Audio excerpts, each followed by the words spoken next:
Demikian firman Tuhan. Maka pergilah Abram dari Mesir ke tanah Negeb dengan istrinya dan segala kepunyaannya. Dan Lot pun bersama-sama dengan dia. Adapun Abram sangat kaya, banyak ternak, perak, dan emasnya. Ia berjalan dari tempat persinggahan ke tempat persinggahan, dari tanah Negeb sampai dekat Betel, di mana kemahnya mula-mula berdiri, antara Betel dan Ai itu. Ulang, antara Betel dan Ai.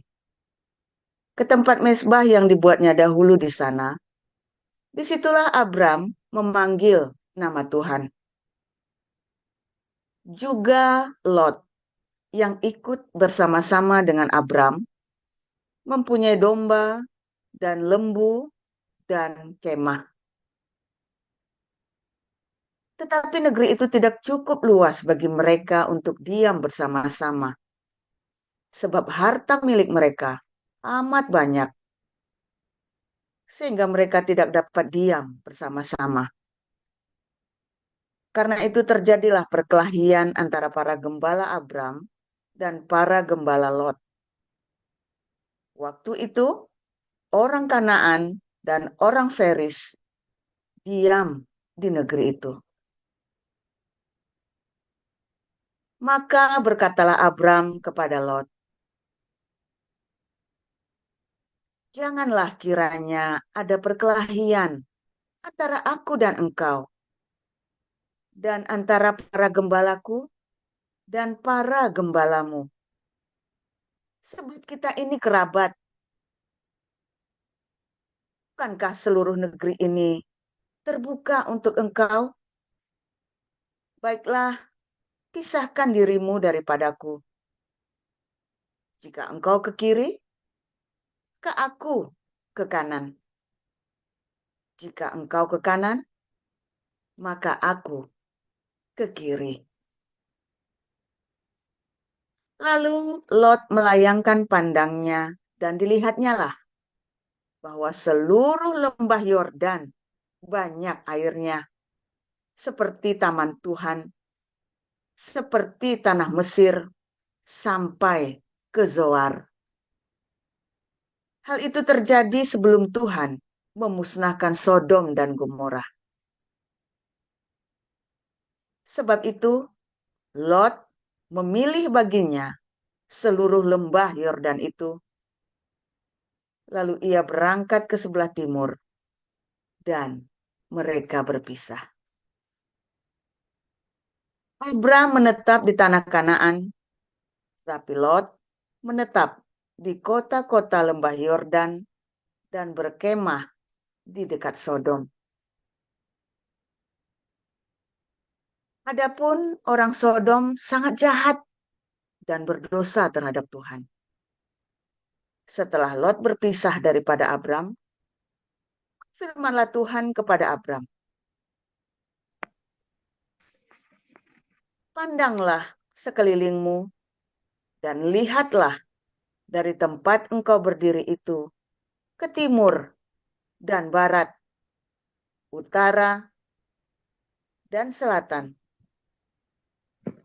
Sebab seluruh negeri yang kau lihat itu akan kuberikan kepadamu dan kepada keturunanmu untuk selama-lamanya. Dan aku akan menjadikan keturunanmu seperti debu tanah banyaknya. Sehingga jika seandainya ada yang dapat menghitung debu tanah, keturunanmu pun akan dapat dihitung juga.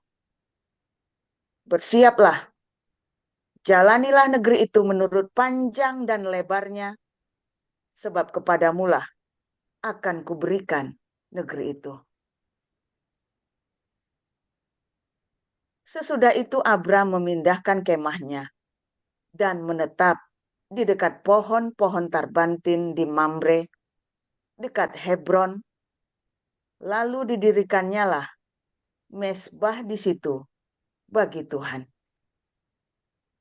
Demikian.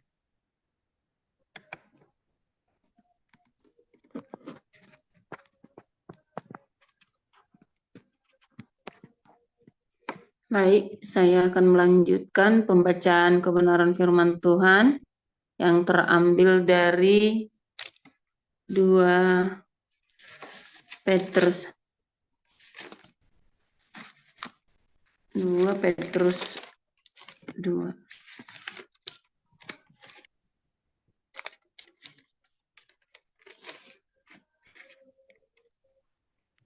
Petrus 2 ayat 1 sampai 22. 22. Beginilah kebenaran firman Tuhan. Sebagaimana nabi-nabi palsu dahulu tampil di tengah-tengah umat Allah, demikian pula di antara kamu akan ada guru-guru palsu. Mereka akan memasukkan pengajaran-pengajaran sesat yang membinasakan. Bahkan mereka akan menyangkal penguasa yang telah menebus mereka. Dan dengan jalan demikian segera mendatangkan kebinasaan atas diri mereka. Banyak orang akan mengikuti cara hidup mereka yang dikuasai hawa nafsu, dan karena mereka jalan kebenaran akan dihujat. Dan karena serakahnya guru-guru palsu itu akan berusaha mencari untung dari kamu dengan cerita-cerita isapan jempol mereka. Tetapi untuk perbuatan mereka itu, hukuman telah lama tersedia dan kebinasaan tidak akan tertunda. Sebab jikalau Allah tidak menyayangkan malaikat-malaikat yang berbuat dosa, tetapi melemparkan mereka ke dalam neraka, dan dengan demikian menyerahkannya ke dalam gua-gua yang gelap untuk menyimpan mereka sampai hari penghakiman. Dan jikalau Allah tidak menyayangkan dunia purba, tetapi hanya menyelamatkan Nuh, pemberita kebenaran itu, dengan 7 orang lain, ketika ia mendatangkan air bah atas dunia orang-orang yang fasik. Dan jikalau Allah membinasakan kota Sodom dan Gomora dengan api, dan dengan demikian memusnahkannya, dan menjadikannya suatu peringatan untuk mereka yang hidup fasik di masa-masa kemudian. Tetapi ia menyelamatkan Lot, orang yang benar, yang terus-menerus menderita oleh cara hidup orang-orang yang tak mengenal hukum, dan yang hanya mengikuti hawa nafsu mereka saja.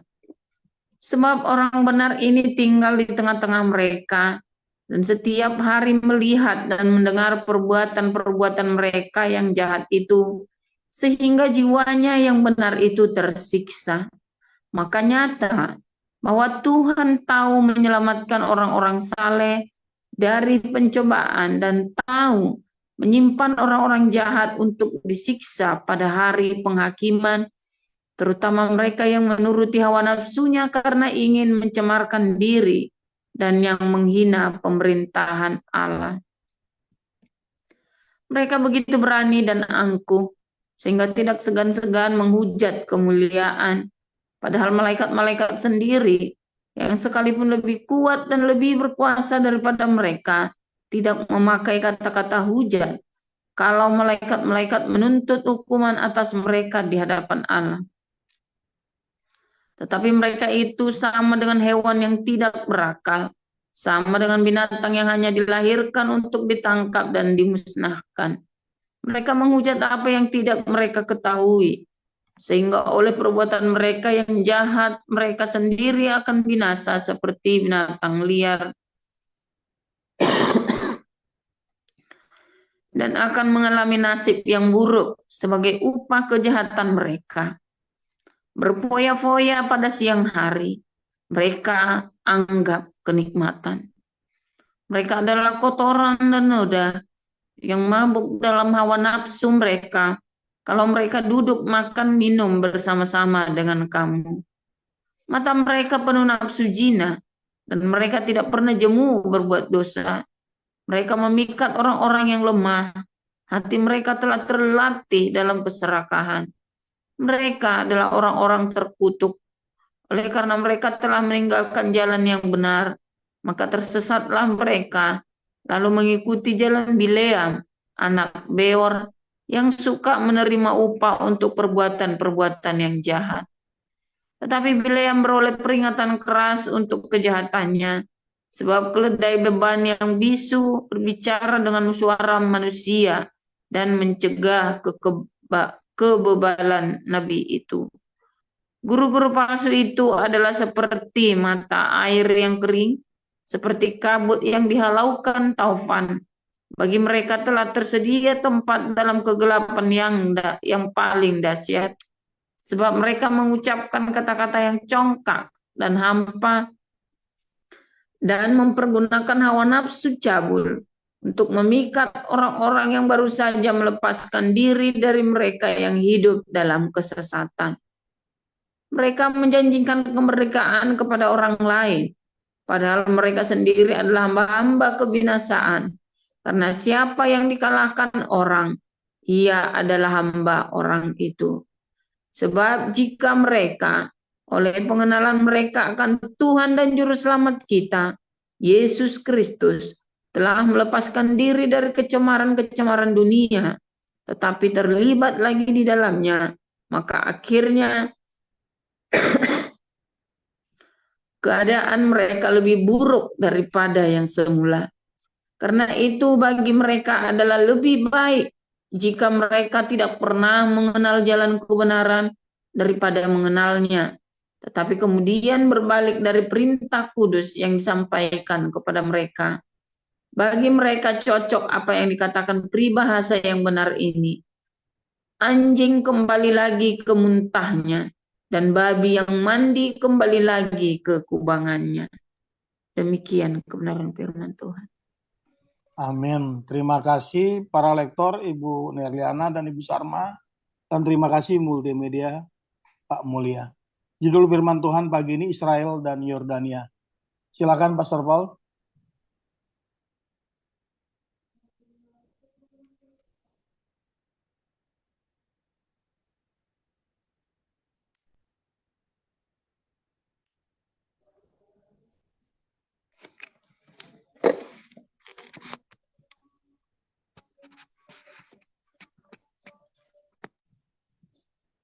Pastor Paul.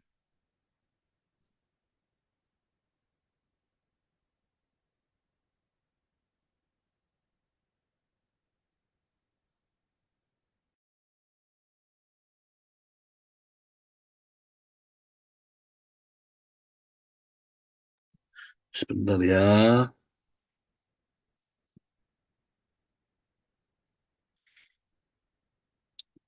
Oke. Firman Tuhan selalu baru setiap hari bagi kita yang menanti-nantikan Tuhan. Ya, dengan hati fah, ya, dengan segenap hati. Sebentar ya, kok punya saya hilang ya? Oh, gimana nih?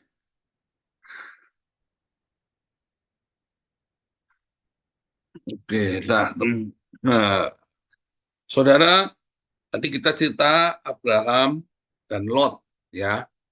Abraham nanti punya anak lagi. Lot itu keponakannya Abraham, anak dari Haran, ya.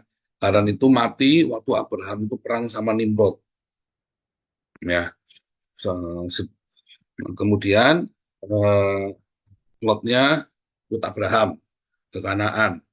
Kemudian Lot pernah ditawan oleh Nimrod, ya, oleh apa namanya Armafel, ya. Aram Rafael, saya lupa kemarin, ya. Itu ya Armaraphel, ya, Armaraphel atau apa itu namanya, ya. Itu nama lain dari Nimrod. Nah, lalu Nimrodnya dibunuh oleh Abraham, ya, dalam Talmud itu, ya, ceritanya itu, ya. Nah, kemudian luar biasa nih, ya, ini Abraham itu menjadi kaya raya sekali, ya, saudara, ya, di tanah Kanaan itu. Nah, Lotnya juga sama diberkati Tuhan, dua-duanya, ya. Wah, diberkati Tuhan, lalu mereka pisah. Karena apa? Karena tidak cukup, katanya kan, berantem Sebenarnya cukup ya, sebenarnya cukup. Tapi berantem gitu ya, bertengkar terus ya.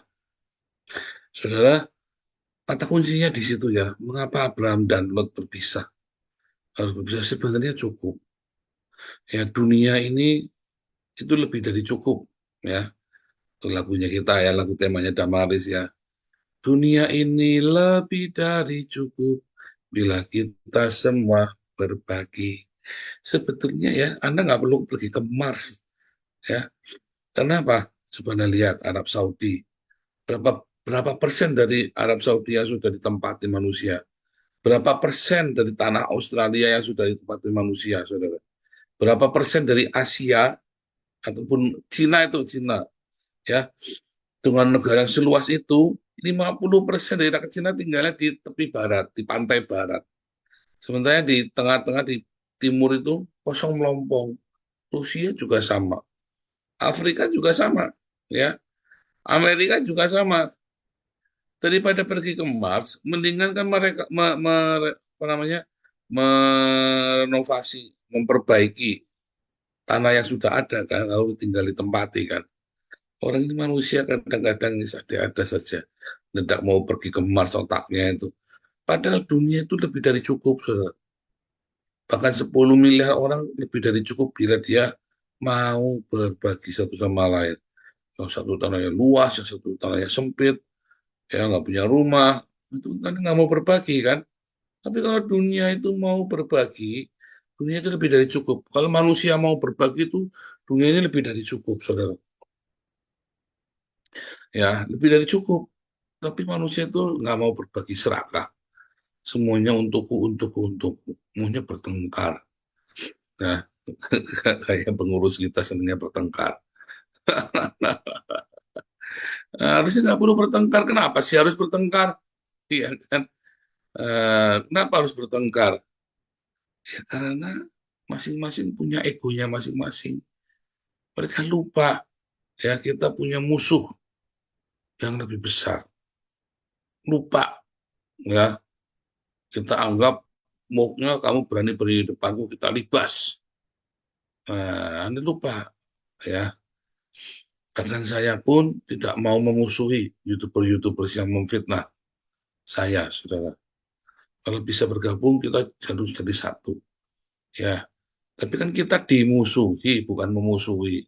Ya sudah, bukan urusannya kita. Karena mereka memusuhi kita. Ya, karena iri ya. Itu tadi, karena iri. Ya kenapa ya? Karena di sini donasinya lebih besar. Kenapa lebih besar? Ya karena saya nggak makan, nggak saya makan donasinya. Saya tidak sentuh donasi-donasi itu. Ya akhirnya menyedot semua donasi dari masyarakat, dari orang-orang penonton-penonton YouTube Kristen ini. Kan begitu, ya kan? Nah, tetapi kemudian orang-orang yang nggak pernah ikut kebun pagi ini nontonnya sebagai apa? Menontonnya sebagai bahwa saya ini siapa di depan saya pasti dilibas. Nah, lalu ikut-ikut ya, ikut-ikut yang dia nggak ngerti, dia nggak ikut kebun pagi soalnya nggak. Jangan ikut kebun pagi, dengarkan YouTube yang kebun pagi siaran ulang aja enggak. Serius saudara ya, pengurus yang tidak pernah mendengarkan siaran kebun pagi, ya yang nggak rajin ya, karena kan kebun pagi ini adalah sebuah petunjuk praktis kehidupan sehari-hari. Pasti panasan saudara ya, pasti pasti suka suka ribut. Ya kalau rajin bunuh pagi kayak di grup Yayasan Bunuh Pagi sama Yayasan Damaris, Yayasan Damar Kasih, ya adem-adem saja. Karena rajin ikut bunuh pagi, dengarkan tahu ya bagaimana cara bertengkar yang elegan. Ya kan orang Kristen harus bertengkar, kalau bertengkar sampai bertengkar bagaimana cara bertengkar yang elegan. Sehingga jangan sampai bersalah. Kemudian eh, saudara Abraham sama Lot ini pisah ya. Nah karena berpisah ini akhirnya ya itu tadi ya, karena mereka berpisah satu sama lain, yang satu pergi ke Sodom Gomora, yang satu tetap di tanah itu. Kenapa Lot pergi ke Sodom dan Gomora, saudara? Ya karena subur, ya dan dia melihat kotanya hidup, ya. Abraham tetap tinggal di ini ya, tinggal tinggal di apa namanya yang sekarang itu disebut dengan Yerusalem, ya saudara ya. Dia tetap di Hebron sama di Beersheba ya. Tetap tinggal di situ di Hebron dan di Beersheba ya. Lot pergi ke arah Sodom dan Gomora, ke arah timur ya, berarti ya ke arah timur. Karena di situ Sodom dan Gomora itu sekarang jadi laut mati itu saudara ya. Laut mati. Kenapa? Karena di situ airnya banyak ya. Nah, di mana ada berkat dan berkatnya bukan karena Tuhan ya. Artinya berkatnya bukan karena pergumulan di dalam kehidupan, bukan karena dia seperti Abraham kan diberkati karena ada pergumulan dalam kehidupan. Tapi berkat ini maunya didapat dengan mudah. Berkat yang didapat dengan mudah itu, ya, berkat yang didapat dengan mudah itu akan membawamu ke neraka, saudara. Nanti malam kalau ikut koinonia ya, banyak orang, ya, kalau Anda jujur, rendah hati, setia, ya, dan Anda jujur, ya, dan Anda rajin, rendah hati, dan setia, maka kekayaan akan datang sendiri. Anda jangan mengejar kekayaan, salah. Ya, tetapi kalau Anda hidup jujur, rendah hati, rajin, ya, dan setia, maka Anda otomatis kaya sendiri, apalagi ditambah diakonia. Hartamu akan berlipat kali ganda. Ya, tetapi apabila Anda kaya, bukan karena ini, ya, bukan karena Anda jujur, rendah hati, setia, dan rajin, maka kekayaan itu bisa membawamu ke neraka, saudara, hati-hati. Ya, misalnya kekayaan karena warisan. Berantem kan akhirnya kan, panas kan warisan itu kan. Pokoknya jangan ngarep-ngarep warisan. Dikasih syukur, enggak ya sudah. Jangan dikejar. Jangan bertengkar karena warisan. Kalau kamu sampai disarobot segala macam, pas. Ya, lepaskan, saudara. Kamu prinsipnya jujur, rendah hati, setia. Ya, dan rajin. Nanti kamu akan diberkati Tuhan. Karena kekayaan yang didapat gitu ya, tanpa melalui proses jujur, rendah hati, setia, dan rajin itu akan membawamu ke neraka, saudara. Seperti Lot ini, ya kan, dia masuk pergi ke Sodom, ya, di mana semuanya sudah gampang, apapun yang gampang, karena semuanya gampang tanpa proses, maka di situ orang-orang tidak menghargai kayak orang Indonesia, gampang semuanya, maka tidak menghargai. Apakah Eropa makmur karena tanahnya bagus, saudara? Enggak. Itu dikerjakan sehingga makmur, saudara ya. Sehingga hidupnya disiplin orang Eropa ini. Ada 4 musim. Dia kalau telat, ya sudah nggak makan, kedinginan, kelaparan. 4 musim ini harus dimanage dengan baik. Indonesia sepanjang musim. Karena sepanjang musim yang males-males. Ya kan? Males-males. Bukan yang ngucap syukur dikerjakan dengan rajin, tapi males-males. Ya, orang Israel itu, ya, karena tanahnya keras, ya cadas, dia gimana caranya diakalin sehingga mereka bisa diberkati. Jeruk, saya beli jeruk itu ya, saya kan suka saya tidak terlalu suka jeruk, tapi saya kudu makan jeruk. Itu paling gampang untuk menangani banyak penyakit itu ya. Banyak penyakit itu bisa teratasi kalau kita makan jeruk.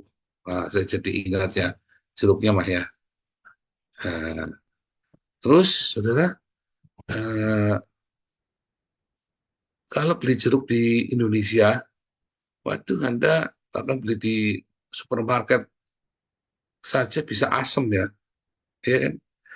Kalau Anda beli jeruk di Israel, mau belinya di pasar, mau beli di supermarket, mau beli di warung, pasti manis. Ya, ada ya namanya jeruk seger ya pasti ada asam-asam. Tapi manis sekali, saudara. Manis itu manis. Asam kecut tuh kan manis. Ya, walaupun bentuknya tidak menjanji, manis tetap, saudara ya. Saya tuh heran, ya, saya mau beli jeruk di mana saja kok manis ya. dijual di pasar manis. Semua yang terbaik hasil pertanian itu. Ya, Anda kalau melihat ya, aduh, lihat semangka itu manis, saudara. Ya, enggak, aduh, semua anggur ya, anggur di anggur enak, saudara. Anggur di Indonesia asem, bingung saya. Padahal katanya anggur impor. Di anggur Israel itu pasti manis. Semua terbaik manis. Nah, makanya Anda kalau Anda hidup di dalam perjuangan, jangan jangan ini ya, jangan mengeluh. Kalau hidupmu masih dalam perjuangan yang berat, ya Anda tukang ojek misalnya, Anda cuma jadi tukang becak, atau hidupmu jadi supir, supir itu capek loh saudara. Saya ngerasain jadi supir itu capek. Ya, jangan mengeluh, ucapkan syukur senantiasa. Kalau kamu lagi sakit, jangan mengeluh, ya, ucapkan syukur, ya. Ada banyak hal yang patut disyukuri, ya. Ada banyak hal. Anda hanya perlu melihat dari sisi yang lain, ya. Pindah, pindah sisi. Misalnya nih Anda lagi sakit, ya, Anda lagi sakit, kok semuanya sakit nih. Tapi bersyukur, Anda nggak lagi jadi gembel kan. Sakitmu masih di rumah. Banyak orang sakit masih jadi gembel. Ya, banyak orang udah sakit ditinggal istrinya, ditinggal suaminya. Itu lebih sakit lagi, saudara ya. Sementara Anda yang sakit, istrimu atau suamimu dengan setia merawatmu. Ya kompak, nggak usah. Terus Anda jadi mengeluh ini, mengeluh itu. Anda yang sedang, eh, apa namanya, bangkrut, bersyukurlah masih sehat. Tapi kalau kamu stres, kalau kamu mengeluh, malah jadi migrain, malah jadi sakit. Ya, apapun ya, mengucap syukur, bilang, apapun yang terjadi dalam hidupku ini, tak pernah kuragukan kasih-Mu Tuhan. Belajar mengucap syukur, saudara, dari perkataan kita. Belajar mengucap syukur, ya. Jangan mengeluh. Anda hanya perlu pindah, ya. Anda hanya perlu pindah. Coba, saya ini punya keponakan ya, lagi saya marahi ya. Ya boleh, keponakan kan kayak anak sendiri, saya marahi jadinya ya. Gajinya, dia kerja di Telkomsel, gajinya 5 juta, saudara. Baru lulus, saudara. Gaji 5 juta itu kan banyak di Jakarta. Ya, baru lulus loh. Baru lulus loh. Kerja di Damari saja, ini cuma 4 juta, saudara. Ini kerja di Telkomsel, gaji 5 juta baru lulus. Ngomongnya kurang. Saya bilang, kurang dari mana kamu? Enggak, saya masih bayar cicilan laptop, cicilan ini, cicilan ini. Enggak kurang. Papimu saja dulu kerja nggak segitu gede gajinya. Kamu gajinya segitu besar, masih kurang. Iya, tapi begini, begini, gini. Karena dia ngelihat teman-temannya yang kaya-kaya itu, saudara ya. Yang usaha sendiri, gajinya banyak. Kamu tuh jangan ngejar kekayaan, salah. Aduh, kamu ngejar kekayaan, salah. Sekarang dihadapin, kamu belum lagi setahun kerja. Belum lagi, sudah setahun sih ya, sudah setahun. Tapi belum lagi 5 tahun kamu kerja. Ya, kamu baru setahun. Baru setahun itu kamu tempatnya belajar. 5 tahun pertama dalam hidupmu itu buat belajar. Jangan mengeluh, gaji berapapun diterima. Ya, saya jadi dia ya. Kamu jangan kayak cek nih salah dulu sombong. Ya tak bilang ya, saya kerja sombong ya dulu ya, sama ya. Angkanya akhirnya mau naik, nggak jadi turun lagi, mau naik turun karena sombong. Ya, kesombongan itu membuatmu miskin, loh, saudara. Membuatmu banyak sekali kehilangan kesempatan baik dalam hidupmu karena sombong. Nah, itu sama ya, saya ajari dia, jangan sombong. Ya, belajar mengucap syukur, jangan jumawa. Ucap syukur, banyak orang tidak kerja. Kamu sekarang kerja, kamu kurang gajinya. Kalau kamu bilang 5 juta kurang, mah gila kamu. Tapi bilang marahi, saudara. Eh, Ya, karena ini wah, keluhannya banyak, saudara. Ya, ini masalahnya tempat jauh. Ya, kamu tinggal di ini ya, di poskonya Kalibata. Wah, sampai saya telepon sama ini ya, sama ketua pembina kita. Wah, sampai tak bela-belain telepon, saudara coba. Tak marahin, tak boleh begitu kamu, tapi tetap mau keluar ya. Tapi ya sudah, tidak apa-apa keluar. Wah, pilihan hidupnya dia ya. Boleh bikin salah ya, masih muda, boleh bikin salah. Ya, begitu saudara ya. Karena dia memandang kehidupannya dengan cara yang sama. Ya kan? Nah, dikasih tahu, nggak mau. Kan banyak kan. Jadi kita semua nih kan, ini masih muda saudara ya, anak Sekya saudara ya. Masih kemarin sore, di lumrah. Eh, dan kalau si Wesley mas saya ajarin dari kecil soalnya ya. Jangan sombong ya Em. Anaknya rendah hati si Wesley ini saudara, nggak suka pamer. Ya, dia nggak suka pamer, dia ikutin jalur ya. Makanya tiba-tiba kejar ya. Dia pernah sudah latihan biola teman-teman saudara ya, diboikot nggak boleh main di gereja saudara ya, gara-gara saya mungkin ya, karena gara saya penjahat kan, jadi orangnya mungkin dendam sama saya atau gimana, pokoknya nggak suka lah sama saya, si Wesley yang kena masalah ya, udah latihan segala macam, wah pulang dia cuman meneteskan air mata. Nggak ini ya, marah gitu ya, kesel gitu kan, udah latihan hujan-hujan rajin, tiap minggu dateng, harinya udah ini nggak boleh main. Tapi sekarang Wisely keren ya, saudara ya, bisa jadi pemain piano jazz. Itu tiap hari Sabtu dia main, setiap kali main itu dia di kafe dapat 250 euro, saudara. Ya, puas ya En, bilang puas ya En, dulu kamu ditindas, puas. Dia bilang, ditindas ya puas sekarang. Nggak mengeluh, saudara ya, ya ajarin. Kamu tetap rendah hati, ya, nggak apa-apa, nikmati saat-saat kamu lagi dihina. Nikmati, gak usah marah. Iya, Pak. Nurut ya, saudara ya. Ayo, nikmati saat-saat lagi dihina. Nggak usah marah, nggak usah nggak usah. Ya namanya orang lagi dihina ya jengkel, tapi nggak usah kelara-lara. Biasa saja. Karena dia main biola bagus, main musik bagus semua, saudara ya. Wah, gereja-gereja suka panggil dia untuk main ya. Wah, tapi saya bilang tenang saja, nggak usah buru-buru. Ya, nanti Tuhan yang akan bawa kamu. Nikmati saudara hidup ini ya. Kemarin ya, saya sering kesaksian ya. Di Wisely itu ngalamin pergumulan, mau stasiun mau magang. Mau magang gimana caranya coba mau magang. Cuma kita nggak punya kenalan apa segala macem. Kita nggak tahu prosedurnya. Orang-orang kan magang kan banyak nolongin. Ini Wisely sendirian nabrak-nabrak. Tapi Tuhan tolong. Ya, kurang 3 hari masih belum dapat. Kurang 3 hari deadline masih belum dapat perusahaan tempat magang. Nggak taunya, kurang 2 minggu ya. Terus saya suruh puasa ya, 3 hari dia puasa, dapat saudara ya, malah dapat gaji 800 euro. Wah, si Wise ini duitnya banyak, saudara. Masih untuk relatif buat anak pelajar itu ya. Tiap bulan dia, tiap minggu dia masih dapat 250, ditambah lagi dia masih magang lagi. Waduh, papa kalah kaya sama kamu nih, En. Papa saja penghasilannya nggak nyampe 2.000, En. Kamu sebulan, kamu sendirian. Aduh, Tuhan berkati kamu sekali ya, En. Nurut sih soalnya. Kamu nurut, jadi Tuhan memberkati semua jalanmu. Jangan mengeluh ya, En. Saya selalu bilang jangan bersungut-sungut. Kamu bersungut-sungut nanti muter-muter di padang gurun terus, En. Ucap syukur ya, sekali marah boleh, tapi jangan keterusan tiap hari. Udah marah jengkel namanya tidak sesuai dengan rencana kan jengkel. Tapi ucap syukur.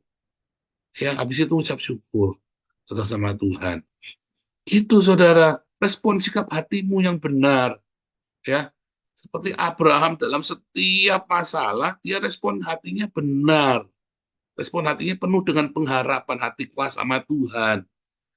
Nah, saudara, orang-orang dari negara Yordania itu adalah keturunan dari Lot ya. Jadi si Raja Hussein kan ngaku-ngaku keturunan Muhammad. Nggak ada dari Hong Kong keturunan Muhammad. Semua orang di daerah Yordania itu, pegunungan Petra Yordania itu, ya, itu adalah keturunan dari Moab, keturunan dari Lot. Lot itu punya dua anak hasil incest ya, Amon dan Moab. Nah, itulah suku besarnya ya. Lalu orang Amon dan Moab ini jadilah orang Yordania sekarang ini, saudara. Ya, mereka kawin campur dengan orang-orang keturunan Ismail. Tapi orang Ismailnya sendiri sudah dibuang sama Nebukadnezar, udah nggak ada. Orang Amon dan Moab masih di situ, nggak dibuang, ya, masih ada di sana Amon dan Moabnya, saudara.